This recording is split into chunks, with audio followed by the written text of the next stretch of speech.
आखिर कौन थी विभीषण की बेटी जिससे स्वयं रावण तक थर थर कांपता था। रावण का नाम सुनते ही उसकी अपार शक्तियां याद आ जाती हैं। यह सोचना भी अजीब लगता है कि रावण किसी से डरता भी होगा, क्योंकि देवता हो या दानव, उसने कभी किसी को चुनौती देने से पहले एक बार तक नहीं सोचा। कहते हैं उससे तो समस्त ब्रह्मांड थर थर कांपता था। लेकिन रावण के कुल में एक सदस्य ऐसा भी था जिससे रावण बेहद खौफ खाता था और डर के मारे पसीने भी छोड़ देता था। रामायण में जितने भी महत्वपूर्ण किरदार हैं, लोग लगभग सबके बारे में जानते हैं, लेकिन कुछ ऐसे भी किरदार हैं जो बेहद शक्तिशाली और रहस्यमय थे, लेकिन लोगों को उनके बारे में बहुत कम जानकारी है। और उन्हीं किरदारों में से एक है विभीषण की बेटी, जिससे रावण बेहद ज्यादा डरता था। उसने कभी भी विभीषण की बेटी से टक्कर लेने का दुस्साहस नहीं किया। लेकिन ऐसा क्यों था? क्यों वो विभीषण की बेटी से डरता था और उसकी बात नहीं नकारता था? दोस्तों, एक कथा के अनुसार जब रावण माता सीता का अपहरण कर उन्हें लंका लेकर आया, तो उसने उन्हें अशोक वाटिका में कैद करके रखा था। रावण ने माता सीता की पहरेदारी के लिए भयानक राक्षसी को निर्देश दिया कि वह डराकर या धमकाकर या फिर समझाकर किसी भी तरीके से माता सीता को विवाह के लिए तैयार करे।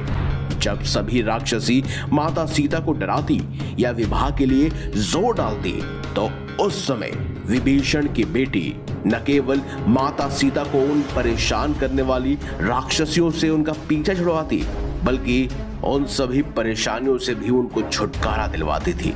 वो कोई और नहीं बल्कि स्वयं त्रिजटा थी।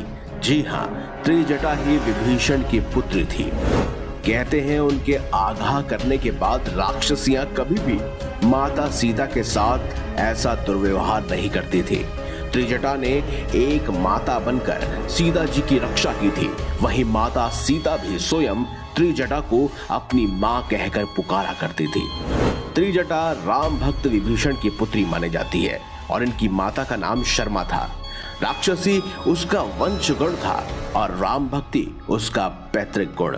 राक्षस कुल में जन्म लेने के बावजूद त्रिजटा के आचार व्यवहार को बहुत सुंदर दिखाया गया है। त्रिजटा बहुत ही अच्छे स्वभाव की थी और कहते हैं कि उसके पास दिव्य शक्तियां मौजूद थी। त्रिजटा दरअसल भविष्य देख पाने में सक्षम थी।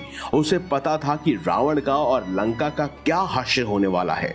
जहां उसने देखा कि लंका एक वानर यानी कि हनुमान जी द्वारा जलाई जा रही है, उसने यह भी बताया कि भगवान राम माता सीता को बचाने के लिए आ रहे हैं। त्रिजटा राक्षसी के व्यवहार और शक्तियों के कारण दूसरी राक्षसियां हमेशा उसकी बात मानती थी।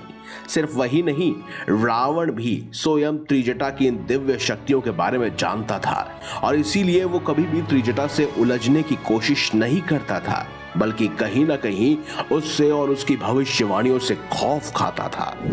लेकिन दोस्तों, आज भी त्रिजटा मौजूद है। जी हाँ, वो भी एक मंदिर के अंदर। बनारस और उज्जैन में माता त्रिजटा का एक मंदिर बना हुआ है। साथ ही वाराणसी में भी त्रिजटा का एक मंदिर है।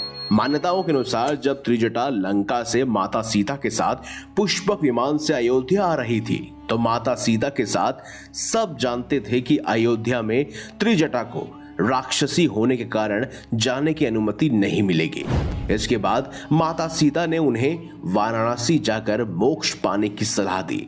वहीं अब त्रिजटा का मंदिर मौजूद है, जहां देवी के रूप में उसकी पूजा की जाती है। यहाँ त्रिजटा को मूली और बैंगन का चढ़ावा चढ़ाया जाता है। और इस तरह से त्रिजटा का एक मंदिर उज्जैन में भी बालवीर हनुमान मंदिर परिसर में मौजूद है। तो दोस्तों, यही थी वो खास राक्षसी जिसे त्रिजटा के नाम से जानते हैं, जिससे स्वयं रावण भी खौफ खाता था। अगर आपको हमारी ये बहुमूल्य जानकारी अच्छी लगी है तो इस वीडियो को लाइक कीजिए, हमारे चैनल को सब्सक्राइब कीजिए और ज्यादा से ज्यादा शेयर भी कीजिए।